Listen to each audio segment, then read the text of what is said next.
Why can't you love your spouse out of their addiction? Today, we are going to unpack the addict's brain and why it is a completely different way to connect with someone.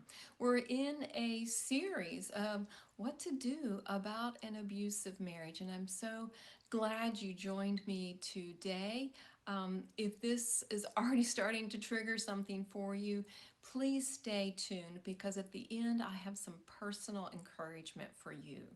I'm Mary Whitman Ortiz, Christian sex educator, relationship coach, author, and speaker.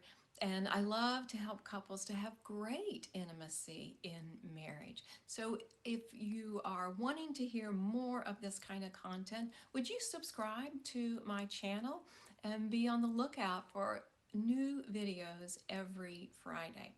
All right, as I said, we're talking about the addict's brain and how different it is. And I have some really concrete reasons to tell you why you cannot just love them enough and make them change their behavior and help them to get out of their addiction. This is what you need to know. The addicted brain doesn't function with logic. The addicted brain doesn't process cause and effect.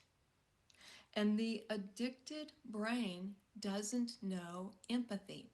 There's so many times I talk with clients and they tell me, but I'm doing everything right and I keep trying to be more loving and I'm doing extra things that are kind and I'm trying to be open to sex anytime they want.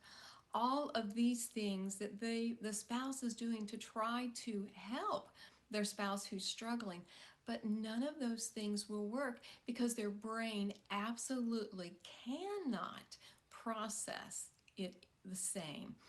Addiction interferes with so many of the neurological connections in the brain, and truly some studies say that it takes 14 to 16 months out of a substance, out of an addictive behavior before the brain returns to normal. And it's really alarming. And it can be so frustrating for the spouse who is trying so hard and doing everything they know to do, and it doesn't seem to be working. The thing is, you can't do enough to change them. No amount of your right behavior will compensate for their addiction. You can't love them to wholeness, and you can't fix the problem with their brain by sexual pleasing, kindness, deferring. None of those things will fix them. Now, I know that's sad and it's a serious wake-up call. What I'm not saying is that they're unfixable. I believe that God is the healer, that God can restore the individual, that He can bring wholeness to the marriage. So you're not out of options, but it is a place of trusting God and getting a specific plan of how you walk through this season as the spouse of an addict.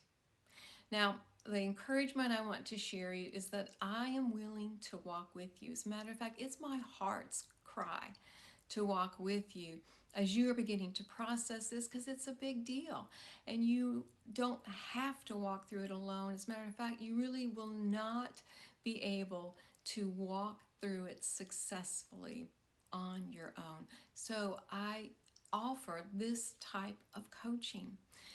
If you check in the links below, I can show you where to sign up for relationship coaching and the kinds of things that we can do together to support you right now.